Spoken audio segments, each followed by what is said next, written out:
Good evening Himanshu sir, आपको dialogue news में मैं स्वागत करता हूं। तो इस सेशन के बेसिस पे हम लोग लास्ट ईयर जो मेंस के क्वेश्चंस आए थे उस पर एनालिसिस करेंगे। तो मैंने कुछ रैंडम क्वेश्चंस उठाए हैं जिसमें मैं आपके पॉइंट ऑफ व्यूज लूंगा, और पर्पस ये है कि इस क्वेश्चंस के और आंसर्स के एनालिसिस से हम उस सोर्सेस को आइडेंटिफाई कर पाए जहां से इस आंसर को इस क्वेश्चन को आंसर किया जाए। तो सर ये पहला क्वेश्चन है कि discuss geophysical characteristics of circum Pacific zone. 150 words में लिखना था। तो सर आपका क्या इसमें अप्रोच रहा? पॉइंट फॉर्म में लिखा आपने, पैराग्राफ फॉर्म में लिखा, किस किस वर्ड्स को एम्फसाइज किया, डिस्कस किया तो कैसे किया सर? सर मेंस में मेरा एक स्ट्रैटेजी हमेशा रहता है कि जब भी मैं कोई क्वेश्चन देखता हूं तो मैं सबसे पहले उसमें इंपॉर्टेंट कीवर्ड्स को अंडरलाइन कर लेता हूं। तो अगर आप इस क्वेश्चन में देखें तो इंपॉर्टेंट कीवर्ड्स हैं जियोफिजिकल और सर्कम पैसिफिक। तो ये जो दो इंपॉर्टेंट कीवर्ड्स हैं ये सबसे पहले मैंने अंडरलाइन किए। अब अगर मेरे को आंसर लिखना चालू करना है तो मैं हमेशा इंट्रो बॉडी कंक्लूजन फॉर्मेट में लिखता था। अब इंट्रोडक्शन में जब मैं लिखूंगा तो मुझे सबसे पहले सर्कम पैसिफिक करना पड़ेगा कि वो एक्चुअली क्या होता है। तो पहले मैंने वो इंट्रोड्यूस किया। सेकंड, जब मैं बॉडी में आया तो बॉडी में मैंने ये किया कि मैं हमेशा पॉइंट फॉर्मेट में ही लिखता था। तो बॉडी में जो मैंने पॉइंट्स दिए वो ये थे कि अर्थक्वेक्स और वोल्केनोज यहाँ पे बहुत ज्यादा होते हैं।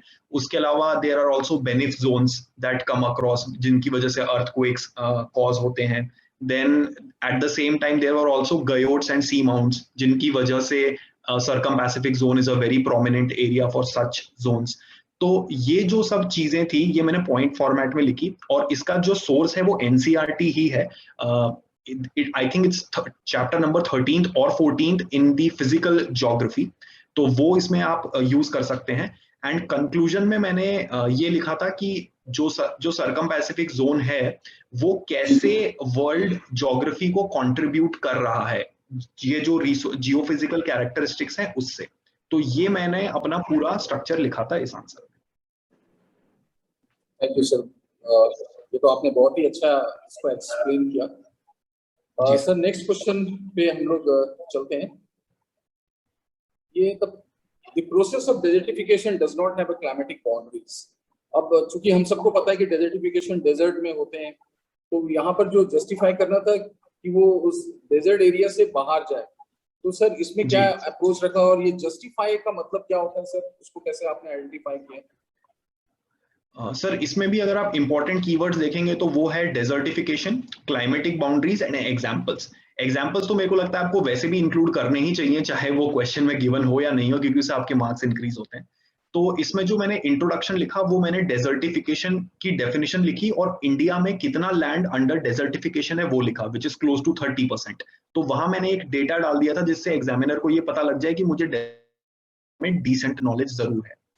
उसके बाद जब मैं बॉडी फॉर्म में आया तब मैंने डेजर्टिफिकेशन के कॉजेस लिखे और फिर उनके इफेक्ट्स लिखे जिसकी वजह से क्लाइमेट बाउंड्रीज एक्सीड हो रही हैं। तो इनके जो भी कॉजेस और इफेक्ट्स थे, be in terms of wind erosion, water erosion, soil erosion, और जो भी causes for example we can say overgrazing, deforestation etcetera, ये सब सस्टेनेबल एग्रीकल्चर प्रैक्टिसेस हम नहीं फॉलो कर रहे हैं, ये सब चीजें मैंने इंक्लूड किए थे। और फिर उनको एक्सप्लेन किया कि कैसे एक एरिया में अगर हम ये नहीं कर पा रहे हैं तो उसकी वजह से दूसरा एरिया इफेक्ट हो रहा है। उसमें मैंने एग्जांपल्स यूज किए थे। तो जैसे हम ये कह सकते हैं कि अगर किसी कोस्टल एरिया में हम सैंड माइनिंग कर रहे हैं तो उसकी वजह से वो जो इम्पोर्टेंट सैंड है वो सी लेवल बढ़ाने के काम में आ रही है, जिसकी वजह से डेजर्टिफिकेशन की वो चीज बढ़ रही है और लैंड क्वालिटी डिग्रेड हो रही है। तो इस तरह के एग्जांपल्स मैंने यूज किए थे। और फाइनली मैंने कंक्लूजन में ये लिखा था कि डेजर्टिफिकेशन को कैसे हम बहुत ही शॉर्ट तरीके से रोक सकते हैं। उसमें मैंने सस्टेनेबल एग्रीकल्चरल प्रैक्टिसेस और ओवरग्रेजिंग नहीं होना चाहिए और एफॉरेस्टेशन जैसे कुछ वर्ड्स यूज किए थे जिससे एग्जामिनर को पता चल जाए कि मुझे डेजर्टिफिकेशन के सोल्यूशंस के बारे में भी पता है। तो ये मेरा ओवरऑल अप्रोच था। बिल्कुल सर। तो ये मुझे आपसे बात करके ऐसा लग रहा है कि बिल्कुल ओपिनियन बेस्ड ये क्वेश्चन था, और इसका क्या सोर्स क्या दिखता है सर? इसको इस क्वेश्चन को अगर एड्रेस करना है तो इसके मतलब कौन से बुक्स में इसके बारे में थोड़ा डिटेल आइडिया मिल जाएगा? सर इस क्वेश्चन को मैं एनवायरनमेंट से रिलेट कर सकता हूँ, दो ये फिजिकल ज्योग्राफी का भी क्वेश्चन है, बट आई डोंट थिंक कि एनसीईआरटी में इसका सोर्स मिलेगा। तो मेरे हिसाब से जो शंकर आईएएस की बुक मैंने पढ़ी थी एनवायरनमेंट की, उसका ये सोर्स मैं कोट कर सकता हूँ। अच्छा सर। सो और कुछ डॉक्यूमेंट्रीज से रिलेटेड सपोर्ट कर सकते हैं सर? मतलब क्या बच्चों को उस जो स्टूडेंट एस्पिरेंट्स हैं वो कुछ जैसे नेशनल ज्योग्राफी और उससे कुछ सपोर्ट मिल सकता है? जी सर, डेफिनेटली मिल सकता है। वैसे मैंने तो ये चीजें नहीं देखी थी, पर नेशनल ज्योग्राफी जितना मैंने फॉलो किया है उसमें ये सब चीजें कवर होती हैं, तो मेरे हिसाब से वो डेफिनेटली एक सपोर्टिंग चीज हो सकती है जो लोग उनको प्रेफर करते हैं। अच्छा सर, एक नेक्स्ट क्वेश्चन से पहले मैं आपसे एक और चीज जानना चाहता हूँ कि ये 150 वर्ड्स में था, तो आप बहुत पर्टिकुलर थे सर कि 150 वर्ड्स क्रॉस ना करें, तो उसको आप कैसे माइंड सेटअप कैसे किया था? आपने कुछ प्रैक्टिस पहले से कर रखा था? आपको आइडिया था कि इस लिमिट के बाद मेरा हो जाएगा, कि स्पेस ही डिफाइन कर देता था कि इसके आगे भी बढ़ना है? सर मेरा कभी ऐसा नहीं मैंने वर्ड्स काउंट किए, तो मेरा मोस्टली ये होता था कि मैं इंट्रोडक्शन और कंक्लूजन अपना 3 to 4 लाइंस का लिखता था। उसके बीच में जितना भी स्पेस बचता था वो मैं सभी बॉडी में कवर कर देता था इन टर्म्स ऑफ पॉइंट्स। तो अगर मैं एवरेज तौर पे बात करूं तो मैं हर 10 मार्कर क्वेश्चन में अराउंड 6 पॉइंट्स देता था because of this format. And अगर मेरे पास स्पेस ज्यादा मतलब अगर मेरे को पॉइंट्स छोटे हो जाते थे तो मैं 7-8 भी दे देता था, पर एवरेज तौर पे 6 पॉइंट में 150 वर्ड्स में डेफिनेटली डालता था। सर, तो अब इस क्वेश्चन को देखते हैं कि how will the melting of Himalayan glaciers have a far reaching impact on the water resources of India. मैं यहाँ पे थोड़ा सा एक पॉइंट और आपसे जानना चाहूंगा सर। यहाँ पर फार रीचिंग इंपैक्ट है, तो इसमें थोड़ा सा ये मिसलीड करता है ये वर्ड। फार रीचिंग में हम कभी कभी बहुत सारे डायमेंशंस को कवर करने लग जाते हैं, तो क्या इसमें बहुत सारे डायमेंशंस को एड्रेस करना था कि एक ही डायमेंशंस में हमें डिटेल में जाना था? तो सर उसको भी थोड़ा सा, इस बात को भी आप पॉइंट आउट करें यहाँ पे प्लीज सर। जी सर, मेरे हिसाब से इस क्वेश्चन में, और not only this particular question, आपको यूपीएससी मेंस में जो भी क्वेश्चन देखे उसमें आपको हमेशा मल्टी डायमेंशनल अप्रोच रखना चाहिए। तो इस क्वेश्चन में भी मैंने जो अप्रोच रखा उसमें काफी सारे डायमेंशंस कवर्ड थे। तो अगर आप नॉर्मली देखें तो आप पेस्टल अप्रोच तो लगा ही सकते हैं। तो इसमें अगर आप देखें तो इकोनॉमिक, सोशल, टेक्नोलॉजिकल, एनवायरमेंटल, ये सब इम्पैक्ट आप कवर कर सकते हैं। तो मैंने ये सारे इम्पैक्ट इस क्वेश्चन में कवर किए थे, और उसकी वजह से I think I was able to write around 7 to 8 points in this question. Sir इसमें कुछ आपने एग्जांपल्स भी डाला सपोर्ट करने के लिए अपने आंसर से? जी सर, इसमें मैंने कुछ एग्जांपल्स लिए थे। फॉर एग्जांपल जैसे हम देखते हैं मेल्टिंग ऑफ हिमालयन ग्लेशियर से कभी कभी होता है कि अपने फ्लड्स आ जाते हैं। तो वो मैंने जो उत्तराखंड में फ्लैश फ्लड्स वगैरह आते थे वो उसके एग्जांपल्स मैंने यूज किए थे जो काफी फ्रीक्वेंट होते हैं। और उसकी वजह से जो इश्यूज हो जाते हैं कभी कभी वाटर स्कार्सिटी वगैरह के, तो उसमें भी मैंने ये यूज किया था कि जो नॉर्थ इंडियन स्टेट्स हैं उसमें कभी कभी वाटर स्कार्सिटी के इश्यूज भी आ रहे हैं, तो मैंने एग्जाम्पल्स यूज किए थे इस क्वेश्चन। सर यहाँ पे एक चीज और जानना चाहूंगा कि इतने सारे एग्जांपल्स, फैक्ट्स, डेटा, इनको कैरी करके लेके जाना एग्जामिनेशन हॉल में तो इतना पॉसिबल होता नहीं है। तो जो एग्जांपल्स हम लोग एड्रेस करते हैं जो आंसर में, वो कैसे एग्जांपल्स होते हैं सर? वेल नोन, मतलब जो बहुत कॉमन एग्जांपल्स हैं, कि कुछ यूनिक जो मतलब बहुत ही स्पेसिफिक मैगजीन्स में मिलते हैं, तो वो कैसे एग्जांपल्स को आप एड्रेस करते हैं? सर मेरे हिसाब से यूनिक एग्जाम्पल्स लिखना बहुत मुश्किल होता है, क्योंकि उसके लिए आपके पास कंटेंट बहुत ही ज्यादा होना चाहिए, तभी आप वो एग्जाम में रिप्रोड्यूस कर पाएंगे। और अगर आप मेंस एग्जाम का पैटर्न देखें तो आपको 20 क्वेश्चंस 3 आवर्स में करने हैं, इसका मतलब आपके पास 10 मार्कर्स में सिर्फ 7 मिनट है। उस 7 मिनट में एक यूनिक एग्जाम्पल सोच पाना बहुत मुश्किल होता है। तो मेरे हिसाब से अगर आप कॉमन एग्जाम्पल ही लिखेंगे वो भी आपको अच्छे मार्क्स देगा, क्योंकि सारे एस्पिरेंट्स वो कॉमन एग्जाम्पल भी नहीं लिख पाते हैं। तो अगर आप कॉमन एग्जांपल दे देंगे वो भी एक बेटर इंपैक्ट बनाएगा than a normal aspirant who does not even write one exam. तो कॉमन एग्जांपल से आपका काम हो जाएगा। ये बिल्कुल आपने बहुत अच्छी चीज बताई, क्योंकि एक अपने आप को यूनिक और एक्स्ट्रा ऑर्डिनरी बनाने के लिए मैंने देखा है कि बहुत सारे एस्पिरेंट्स क्या होता है, बिल्कुल आउट ऑफ द कॉन्टेक्स्ट जाकर के चीजों को मैनेज करने लग जाते हैं। और यहाँ पे अगर जनरल एग्जांपल्स को भी अगर हमने एड्रेस कर दिया तो इतना काफी रहता है ये प्रूव करने के लिए कि we are well aware about the issues related with Himalayan glacier and all.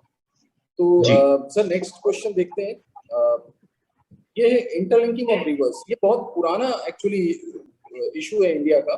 अब ये अचानक से फिर से आया क्योंकि रीजनल एस्पेक्ट्स में कुछ कहीं कहीं कनेक्शन स्टार्ट हो गया। तो इस क्वेश्चन को आपने कैसे टैकल किया? क्योंकि जब यहाँ पे वर्ड सर क्रिटिकल एग्जामिन आ रहा है बहुत सारे बच्चों का ये माइंड सेटअप होता है, वो क्रिटिकल का मतलब नेगेटिव ही समझते हैं कि उसके नेगेटिव असेसमेंट करने की। इसमें आपका क्या अप्रोच है सर? ये आपने बहुत अच्छी चीज बोली कि क्रिटिकल का मीनिंग नेगेटिव नहीं, क्रिटिकल का मतलब ये होता है कि आपको पॉजिटिव और नेगेटिव दोनों साइड्स मेंशन करनी है। और यूपीएससी मेंस के आंसर्स में पर्टिकुलरली एक बैलेंस्ड अप्रोच होना बहुत ज्यादा जरूरी है। तो क्रिटिकली एग्जामिन जब भी लिखें तो आपको दोनों साइड्स एड्रेस करनी, ये आपको पहली चीज समझ में आ जानी चाहिए। अगेन इसमें अगर हम कीवर्ड्स देखते हैं तो वो पहला कीवर्ड है इंटरलिंकिंग, दूसरा है मल्टी डायमेंशनल, तीसरा है जो ये कॉमन टॉपिक्स है like droughts, floods and interrupted navigation. तो उन्होंने बेसिकली आपको प्रॉब्लम्स भी मेंशन कर दी हैं कि इन्हीं तीन पर आपको बात करनी है। तो अगर हम देखें अगेन मल्टी डायमेंशनल में we can again go for the pestle approach, उसमें जो भी अप्रोच आप लगा पाएंगे वो हो जाएगा।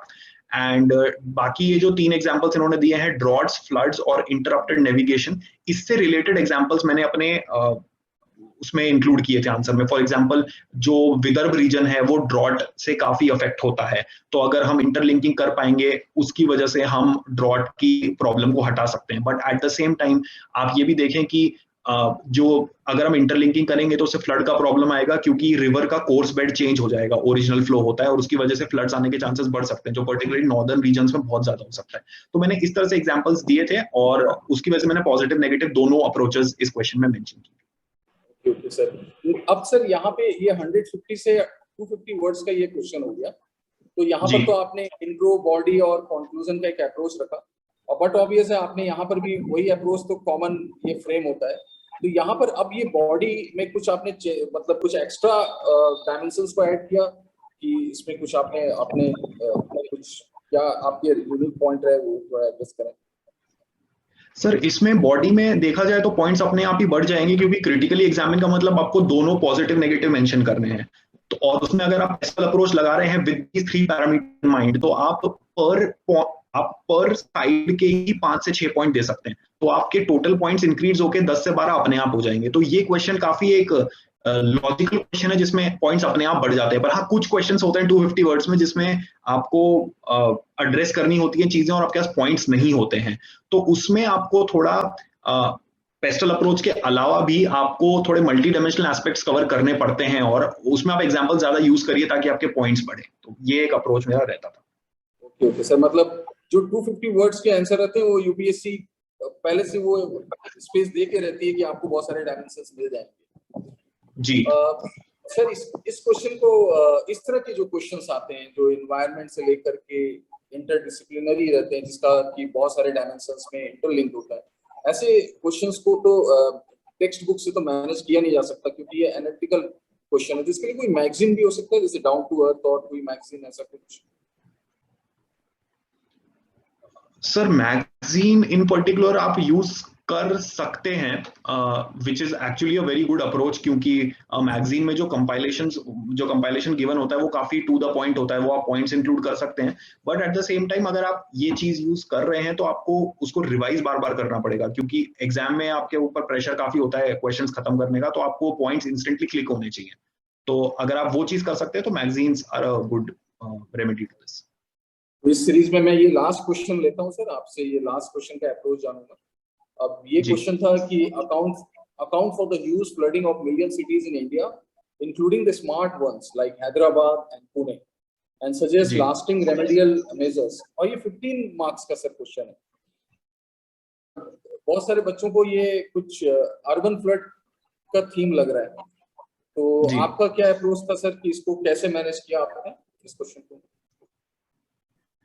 सर इसमें मैंने सबसे पहली चीज तो ये करी थी कि मैंने इंट्रोडक्शन बॉडी कंक्लूजन फॉर्मेट में जो इंट्रोडक्शन था उसमें मैंने ये लिखा था कि इंडिया का कितना पोर्शन फ्लड के अंडर आता है, तो वो मैंने एक डेटा वहां पे लगा दिया था जिसकी वजह से एग्जामिनर को ये समझ में आ जाए कि I know about the flood situation in India. फिर मैं जब बॉडी पर गया तो बॉडी में मैंने इसमें 3 डायमेंशंस लिए थे, जो जिसकी वजह से सबसे ज्यादा फ्लड्स होते हैं। वो 3 थे, meteorological, one was hydrological and the third one was urbanisation, जो एंथ्रोपोलॉजिकल फैक्टर्स होते हैं। तो ये 3 फैक्टर्स मैंने लिखे थे इसमें, और उसके बाद मैंने इन तीनों के सब पॉइंट्स दिए थे, तो उसकी वजह से मेरा accounting for the huge flooding जो है वो कवर हो गया था। स्पेसिफिकली अगर आप देखें इन्होंने स्मार्ट सिटीज की बात मेंशन करी है, तो स्मार्ट सिटीज में जो ह्यूमन फैक्टर्स हैं एंथ्रोपोलॉजिक वो सबसे ज्यादा इंपॉर्टेंट है, तो मैंने उस पर ज्यादा फोकस किया था, फर्स्ट टू पे कम फोकस किया था क्योंकि वो तो नेचुरल फैक्टर्स हैं, मीटेरोलॉजिकल और हाइड्रोलॉजिकल।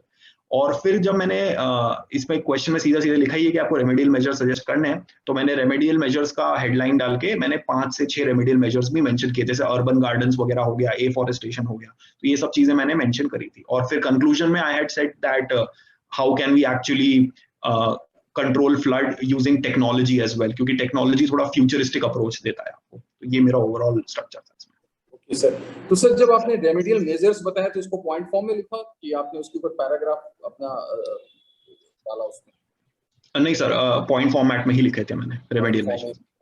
तो ये भी काफी चैलेंजिंग रहता है कि सारे रेमेडियल मेजर्स को रिटेन करके जाना वहां तक, तो इसके लिए कुछ आपकी स्ट्रेटजीज थी सर, नोट्स बना के रखना कि कुछ रेडीमेड कुछ आइडियाज पहले से थे आपके पास, ये फ्लड के ऊपर आएगा तो ये मेरा रेमेडियल मेजर्स होगा, ड्रॉट में आएगा तो ये रेमेडियल मेजर्स होगा, ऐसे कुछ आपने अप्रोच रखा है सर?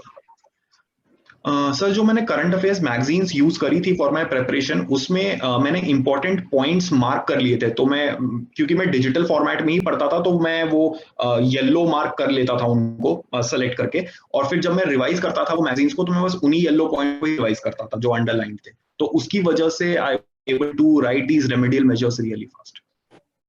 तो सर आपके साथ ये जब सेशन किया तो इस पॉइंट पे मैंने कंक्लूड किया कि सारे जो क्वेश्चंस आते हैं मोर और लेस सब स्टैंडर्ड बुक से आते हैं और जनरल क्वेश्चंस बहुत इजी होते हैं, उस पे जो आपका जो अप्रोच होगा वो थोड़ा सा यूनिक और डिफरेंट होना चाहिए, तो ऐसे कुछ है सर, आपका क्या फाइनल इसके ऊपर से है? सर ये तो बिल्कुल आपने सही बात करी है कि जो क्वेश्चंस होते हैं, आप अगर यूपीएससी के 5 साल के पेपर्स उठा के देखेंगे जीएस के, तो आपको लगेगा कि काफी क्वेश्चंस रिपीट हो रहे हैं, टॉपिक सेम है, सिर्फ लैंग्वेज चेंज हो जाती है। जैसे अगर आप GS2 की बात करें, GS2 में GS2 या I am sorry securities in GS3 की बात करें तो उसमें आप देखेंगे कि नक्सलिज्म एक ऐसा टॉपिक है जो बार बार रिपीट होता है हर alternate year, to be very precise. तो अगर आपको पता है कि नक्सलिज्म का टॉपिक आने ही वाला है तो आप उसके कॉजेस, इफेक्ट्स और रेमेडीज रेडी कर लीजिए, फिर जो भी क्वेश्चन की डिमांड है उसके हिसाब से आप लैंग्वेज चेंज करके एड्रेस कर सकते हैं। तो मेरे हिसाब से ये बहुत इंपॉर्टेंट है कि आप प्रीवियस ईयर्स क्वेश्चंस देखें, उनके हिसाब से अपनी स्ट्रैटेजी तैयार करें और पॉइंट्स तैयार करें, और फिर जैसे ही क्वेश्चन की जो डिमांड है उसके हिसाब से आप अपने पॉइंट्स रिकॉन्फ़िगर कर सकते हैं। तो ये तो आपने बहुत ही मैं तो कहूँगा बहुत ही वंडरफुल सजेशन दिया है कि लास्ट ईयर के क्वेश्चन पेपर को देख लें, उसमें बहुत सारे एक जनरल आइडिया मिल जाएगा। यूपीएससी थोड़े से क्वेश्चंस को ट्विस्ट एंड टर्न करती है और फिर सेम क्वेश्चन रहता है क्योंकि इश्यूज तो हमारे कॉमन ही रहते हैं, और यूपीएससी में जनरल इश्यूज जो होते हैं जो सोसाइटी को अफेक्ट कर रहे हैं उसी के ऊपर से क्वेश्चन पूछा जाता है, और इसलिए आपके पास एक चॉइस मिल जाता है कि आप एक रेडीमेड पहले से रेमेडियल मेजर्स, इंट्रोडक्शन, कंक्लूजन, इसका एक थोड़ा सा आप एक बैंक बना सकते हैं और उसके ऊपर आप रिलाय कर सकते हैं।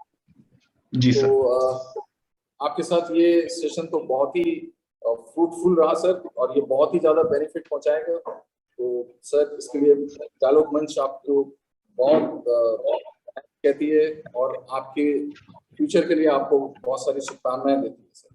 Thank you sir. बहुत बहुत thank you sir, thank you.